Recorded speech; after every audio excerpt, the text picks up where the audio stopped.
예, 언제나처럼 신율의 뉴스 정면 승부. 첫 순서는 오늘 하루 정치 뉴스 알아보고 분석해보는 뉴스인에 나올 시간인데요. 오늘도 이고은 시사평론가, YTN의 이운영 아나운서 두 분 나와 계십니다. 안녕하십니까? 네, 안녕하십니까? 안녕하십니까? 예. 네. 뭐 잘 있었죠? 네, 잘 있었습니다. 네. 어제 보고 뭐 안녕하십니까? 또 이런 얘기하기가 좀 뭐예요? 네, 네. 매일 보는 사람인데. 그렇죠. 예. 매일 보지만 또 매일 들어야 되는 말씀이 있습니다. 네. 그렇죠. 네. 매일 드려야 되는 말씀이 있고 매일 들어야 하는 방송도 있는 거 아니겠어요? 그렇죠. 맞습니다. 예. YTN 라디오 뉴스 정면 승부 매일 들어주시면 저에게 아주 큰 힘이 되고요. 또 청취율 조사 기간입니다. 7월 17일, 오늘이 7월 7일인데 7월 17일까지 맞아요. 제가 어제 15일이라고 그랬는데 17일까지 네. 17일. 예. 청취율 조사 기간이니까요. 02로 시작되는 전화 오면 받으셔서 YTN 라디오 뉴스 정면 승부 잘 듣고 있다고 얘기해 주시면 좋습니다. 7월 7일 오늘 77 아주 럭키 세븐 아닙니까? 제가 좋아하는 손흥민 선수와 데이비드 베컴의 등번호이기도 한 이런 럭키 세븐. 네, 청취자 여러분들도 행운이 가득하길 바라겠습니다. 예. 아니 근데 샵 0945 얘기. 네. 네. 자, 이러면 안 되는데 이거. 네. 샵 0945 우물정 0945로 문자 보내주시면 저희가 소개해드리고 또 보내주시면 이제 추첨을 통해서 커피 쿠폰 보내드리도록 하겠습니다. 네, 죄송합니다. 짧은 문자 50원, 긴 문자 100원의 정보 이용료가 부과됩니다. 지금은 좀 의도성이 있어서 네. 이 얘기 안 하면 저희가 방통위에서 지적을 받습니다. 네. 일부러 그랬죠. 그런 것 같습니다. 네. 자, 오늘 어떤 얘기부터 할까요? 네, 첫 번째 소식은 최근 정부가 계속해서 후쿠시마 오염수 관련 일일 브리핑 하고 있죠. 오늘 정부 서울청사에서 진행한 일일 브리핑 우리 측 검토 보고서가 공개가 됐습니다. 관련 내용과 소식 한번 살펴보도록 하겠습니다. 네, 우리 정부가 일본 후쿠시마 제1원자력발전소 오염수 방류 계획의 안전성에 대해서 21년부터 한국원자력안전기술원의 주도로 점검을 해왔지요. 오늘 정부가 도쿄전력 오염수 처리 계획이 계획대로 지켜진다면 배출 기준과 목표치에 적합하며 국제원자력기구 IAEA의 그 국제 기준에 부합한다는 그런 내용의 우리 측의 검토 보고서를 공개를 했습니다. 네. 오늘 정부 서울청사에서 진행된 후쿠시마 오염수 관련 정부 일일 브리핑에서 박문규 국무조정실장은 일본의 계획은 방사성 물질의 총 농도가 해양 배출 기준을 충족하며 삼중 수소의 경우는 더 낮은 수준의 목표치를 달성함으로써 IAEA 등 국제 기준에 부합함을 확인했다. 고 밝혔는데요. 다만 이 검토 의견은 도쿄전력의 처리 계획이 계획대로 준수됐다는 전제 아래 검토된 것이기 때문에 향후에 일본이 확정하게 될 최종적인 방류 계획의 적절성 그리고 이행 가능성까지 확인을 해야만 최종적인 판단을 할 수 있을 것이라고 덧붙이기도 했습니다. 또 지난 4일에 IAEA가 공개한 종합 보고서에 대해서도요. 보고서 내용을 존중한다는 입장을 밝히기도 했습니다. 정부는 오늘 원안위 명의의 보고서를 공개하기도 했는데요. 오염수 처리 시설의 핵심 설비인 다핵종 제거 설비 알프스와 관련해서 흡착제가 적정 시기에 교체되고 안정화하면서 2019년 중반 이후에 핵종별로 배출 기준 이내로 정화되는 것을 확인했다고 했고요. 또 알프스가 제거하지 못하는 핵종인 삼중 수소에 대해서도 해수로 충분히 희석해서 농도가 배출 목표치인 리터당 1,500베크렐에 적합할 수 있음을 확인했다. 이렇게 밝혔습니다. 그러나 정부는 우리 측의 검토 결과를 토대로 일본의 기술적인 보완 사항도 권고하기로 했는데요. 일본의 방류가 실제 이뤄진 뒤에도 감시를 계속해 나가겠다고 밝히기도 했습니다. IAEA 평가에 의해서 우리의 정부의 보고서가 후쿠시마 원전 오염수의 해양 방류 계획에 긍정적인 평가를 놓은 가운데요. 수산업계 시름은 또 깊어지고 있는데요. 오염수가 방류되지 않은 지금도 수산물 소비가 좀 줄어든 상태여서 피해가 커지고 있는데 앞으로는 더욱 수산물 소비가 위축될 것으로 보이고 또 실제 여론조사에서도 해양 수산물 오염이 걱정돼서 소비를 줄이겠다는 여론이 우세한 상황이어서 여러 가지로 걱정되는 부분이 많습니다. 네. 자, 오늘 발표한 정부 보고서도 도쿄전력의 처리 계획대로 방류한다는 전제 하에서 국제 기준에 부합한다는 것인데요. 현실적으로도 여러 변수가 있어서 한계가 있어 보입니다. 주변국은 물론 일본 내에서 시민들의 우려도 상당한데 국제사회 우려가 불식될 때까지 일본 정부가 오염수 방류를 보류해야 한다 의견이 있습니다. 어떻게 보시나요? 일단은 IAEA가 국제 기준에 부합한다는 판단을 내렸기 때문에 이 방류 여부라는 것은 사실상 일본의 주권 사항이라고 얘기를 할 수 있습니다. 2021년 4월 19일 정의용 당시 국가안보실장 문재인 정권 시절이죠. 국회 대정부 질문에서 이렇게 답변했습니다. 우리가 볼 때 IAEA 기준에 맞는 적합성 절차에 따라서 된다면 저희가 굳이 반대할 건 없다고 봅니다라고 얘기를 했고요. 일본의 주권 사항이라는 것 2020년 10월 26일 외통위 국정감사장에서 당시 강경화 당시 외교부 장관은 이렇게 얘기를 했습니다. 일본 관할 내 사항이기 때문에 주권적 영토 내 사항이고 일본에는 투명한 정보 공유를 요청하면서 이렇게 얘기를 했거든요. 그러니까 이거는 일본의 주권 사항이라는 건 사실이에요. 하지만 만일 IAEA가 이거 문제가 있다라고 결론을 내렸으면 상황은 완전히 달라지겠죠. 그때는 IAEA뿐만이 아니라 WHO도 나설 수가 있어요. 그리고 참고적으로 IAEA의 가장 중요한 세 가지 무 중에 하나가 뭐냐면 핵 관련 안전 확보가 IAEA의 이 가장 중요한 임무 세 가지 중에 하나거든요. 그러니까 IAEA를 뭐 굉장히 못 믿겠다는 식으로 나온다는 건 IAEA가 자신의 직무를 저버리고 있다라는 논리나 마찬가지라는 점을 말씀드리고요. 두 번째, 우리 보고서의 핵심이라는 건 뭐냐면 처리 계획대로 방류한다는 전제 하에서 좋다라는 거거든요. 네. 전 이 부분이 굉장히 중요하다고 생각합니다. 다시 말해서 이 알프스의 이 기기의 고장 여부 그리고 이게 그 알프스에 있는 필터 중에 하나는 주기적으로 교체를 해줘야 된다는 거예요. 네. 이 주기적으로 교체 여부를 사실은 체크를 해줘야 되거든요. 그래서 우리가 제일 중요한 것은 IAEA가 이제 후쿠시마에 사무소를 엽니다.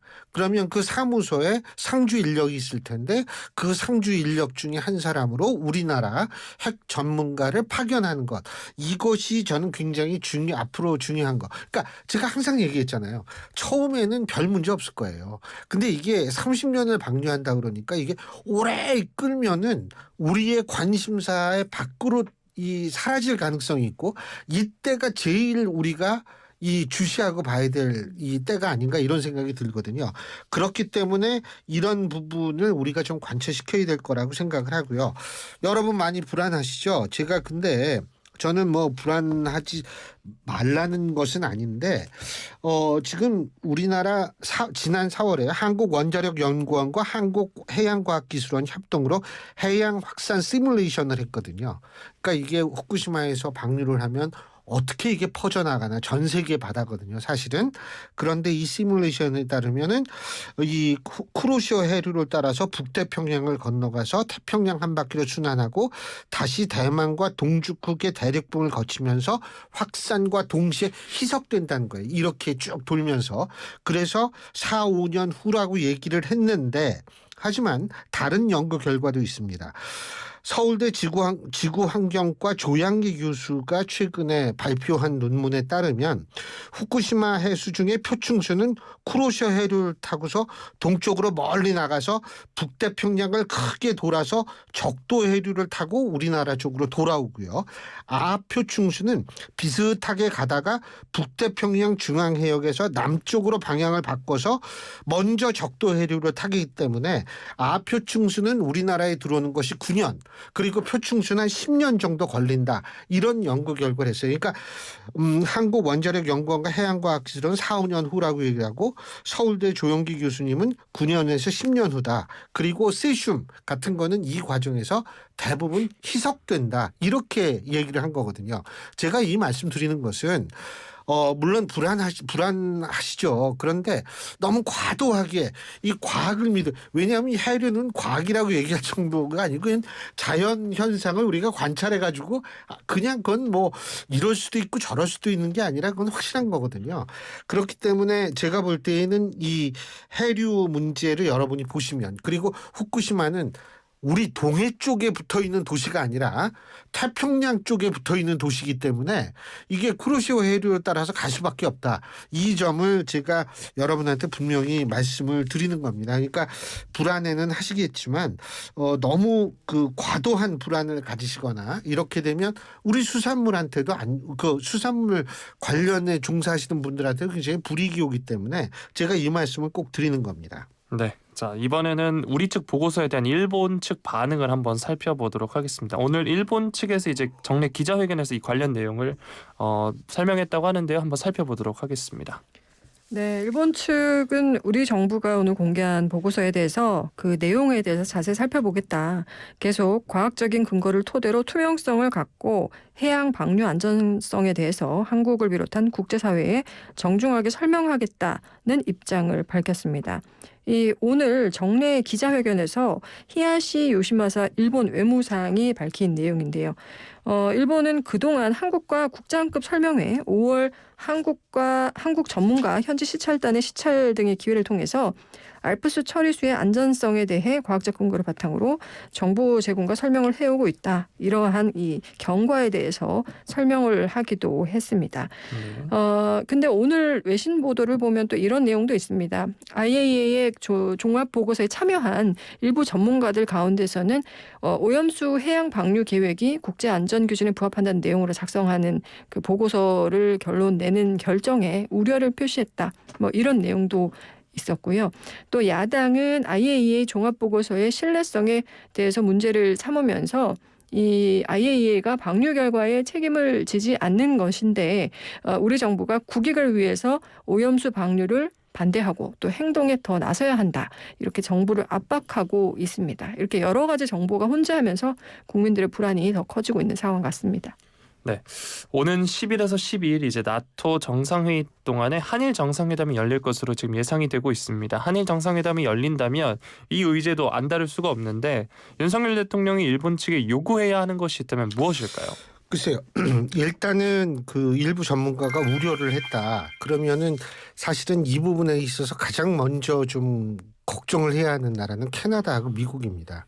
그러니까 우리나라는 아까 앞서 말씀드린 대로 한 바퀴 돌아가지고 오는 거기 때문에 물론 자꾸 뭐 몇 달 내로 들어온다 이렇게 얘기를 하는데 그거는 뭐 예를 들면은 바다가 이렇게 점프를 해가지고 일본 열도를 이렇게 뛰어넘으면은 가능하지만 그거는 뭐 SF 소설도 그런 소설은 없을 테니까요. 그래서 일단은 저는 그런 부분 말씀드리고 싶고요. 또 하나는 방류 결과에 책임을 지지 않는다라는 문구가 들어서 다시 말해서 면책 조항이다 이런 얘기들을 하는데 그렇죠. 이게 사실은 국제기구에서 보고서나 평가서를 내면은 거의 대부분 다 들어가는 일반적인 문구라는 점을 제가 말씀을 드립니다. 하다못해 우리나라 그 통일부에서 북한 인권 보고서를 냈는데 휴먼 북한의 이제 그 영문판에 역시 이 면책 이 문구가 들어가 있어요. 그렇기 때문에 이게 그 국제기구가 아님에도 불구하고 예? 우리나라 통일부가 그렇기 때문에 이 부분에 대해서 이거를 문제 삼는다는 것은 제가 볼 때는 일반적인 통상적인 어떤 국제기구의 어떤 그 보고서나 이런 것들을 좀 고려하지 않은 주장이 아닐까 이런 생각도 들고요. 그리고 이제 아까 뭐를 그럼 요구해야 되느냐 이런 건데 제가 앞서 말씀드렸지만 향후 30년입니다.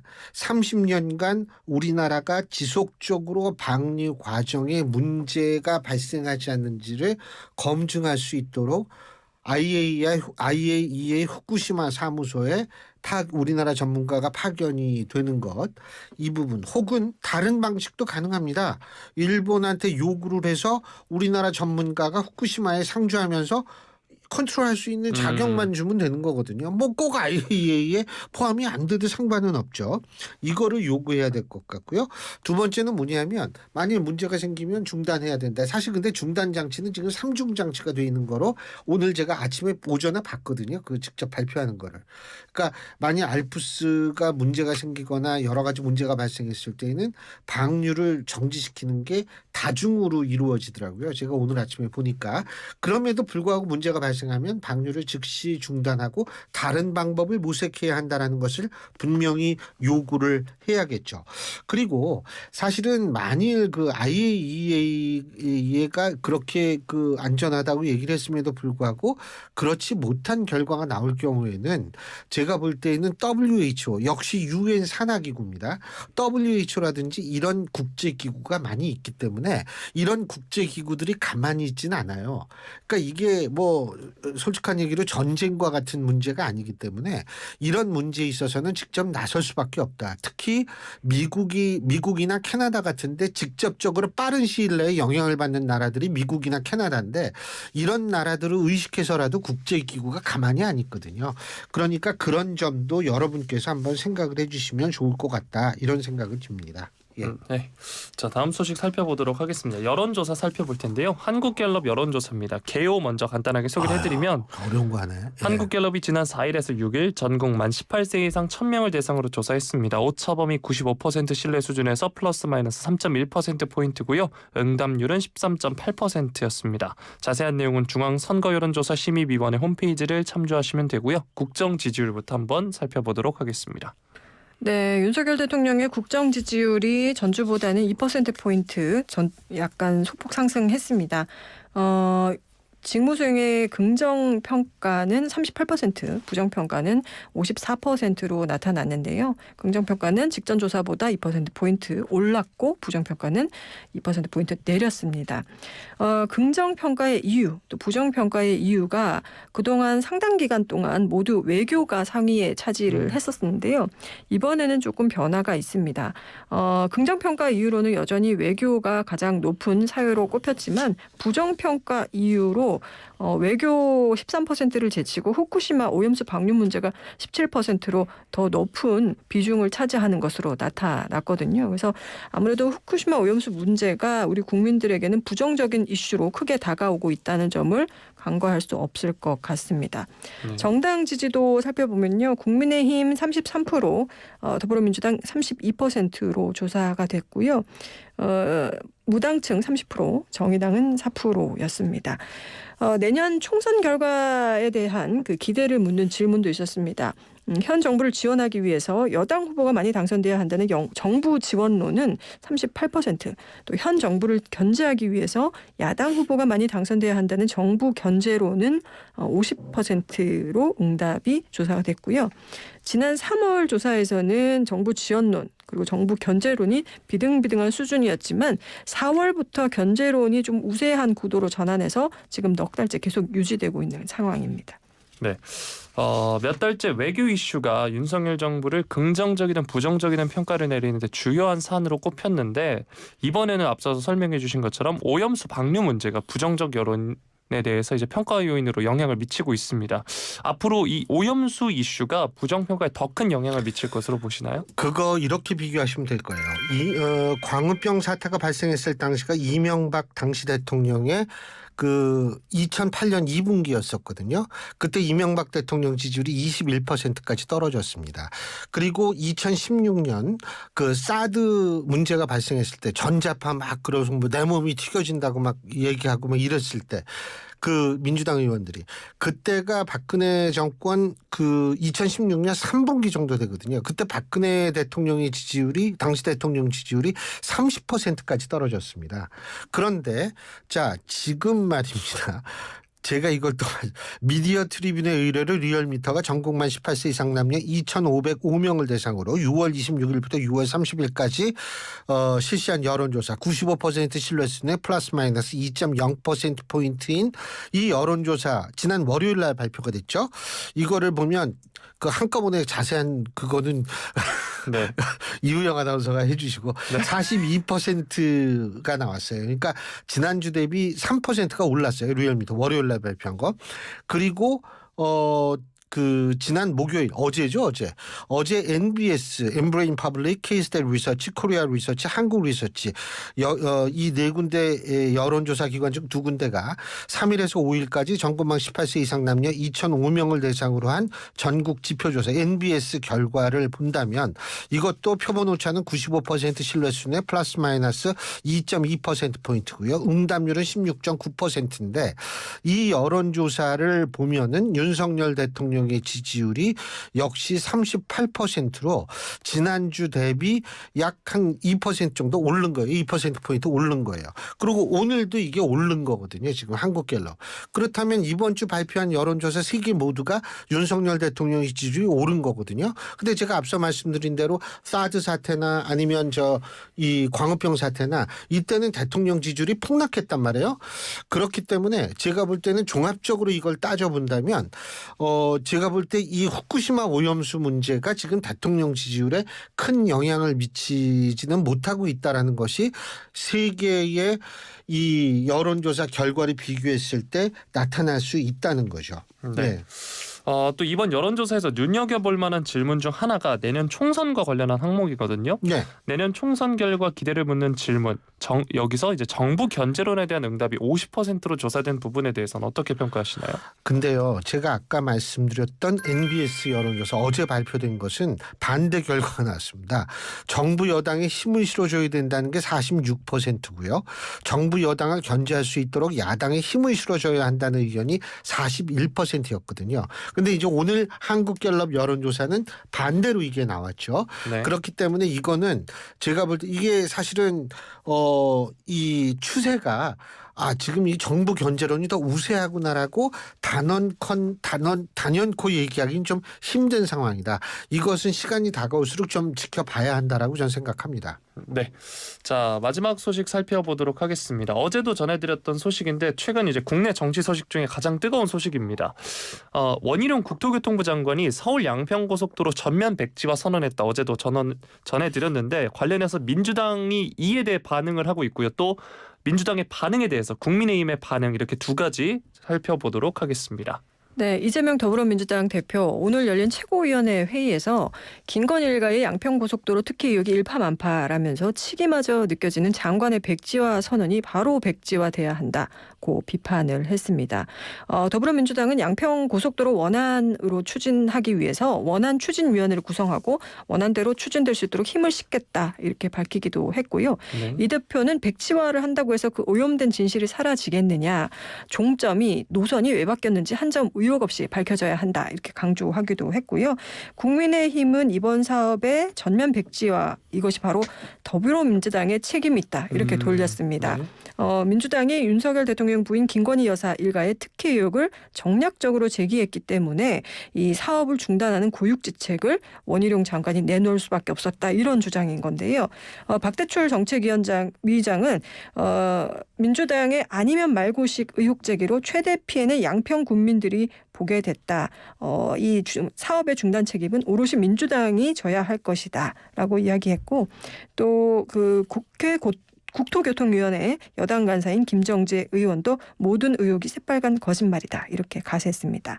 또 이준석 전 대표 같은 경우는요, 이 사업 취소를 하는 과정에서 원희룡 장관이 대단한 소신으로 급발진해서 이걸 내가 처리했다 이런 느낌을 주기 위한 것이었다 이런 지적도 하기도 했습니다. 네, 이런 여야의 주장들에 대해서 거기서 어떻게 보고 계시나요? 저는 야당이 충분히 문제 제기를 할 수 있다라고 생각합니다. 네. 왜냐하면 우리가 2021년 당시를 회상해 보면 서울 세종 고속도로 노선이 예비 타당성 조사와는 다르게 변경되는 과정에서 이해찬 전 더불어민주당 대표의 토지 부근에 나들목 입지가 정해진 것으로 나타났다. 이런 언론 보도가 있었거든요. 이때 국민의힘도 당연히 문제 제기한 거예요. 그러면서 이해찬 나들목이냐 막 이런 식으로 네. 막 공격을 했거든요. 그렇기 때문에 이번 이 문제에 있어서도 저는 야당이 문제 제기를 하는 것은 너무나 자연스러운 과정이라는 생각은 분명히 듭니다. 2021년에 그 국힘이 그런 문제 제기를 자기네도 했었으니까요. 그런데 제가 한 가지 좀 아쉬운 점은 그럼에도 불구하고 설명을 좀 상대방의 입장을 좀 듣고 얘기를 좀 듣고서 그 이후에 그 과정을 보면서 뭐 국정조사를 얘기하든지 타스크포스를 꾸리든지 이렇게 해야 되는데 이거 이래? 그럼 우리 TF팀 꾸려야지. 국정조사 해야지. 이런 식으로 나오는 것도 그다지 좀 너무 이 섣부른 그러니까 서두르는 이런 모습도 그렇게 보기 좋지는 않고요. 또 그렇다고 이걸 백지화하는 것도 저는 제 상식으로는 잘 이해가 안 돼요. 그렇기 때문에 아마 제가 볼 때 제 추측입니다. 이거는 민주당과 국민의힘 양쪽에서는 지금 물밑으로 여론조사를 엄청나게 할 거예요. 강원도, 서울, 경기도 양평 이 지역의 민심이 어떻게 되는지 막 할 겁니다. 그러고 나서 또 나름대로 어떠한 식으로 바꿀 것 같은데 제가 볼 때에는 백지화를 계속 이렇게 밀어붙이기는 저 개인적인 판단이에요. 이거는 좀 힘들지 않을까라는 생각이 듭니다. 네. 예, 여기까지 해야죠. 네. 예, 여기까지 하겠습니다. 오늘 두 분 고맙습니다. 네, 고맙습니다.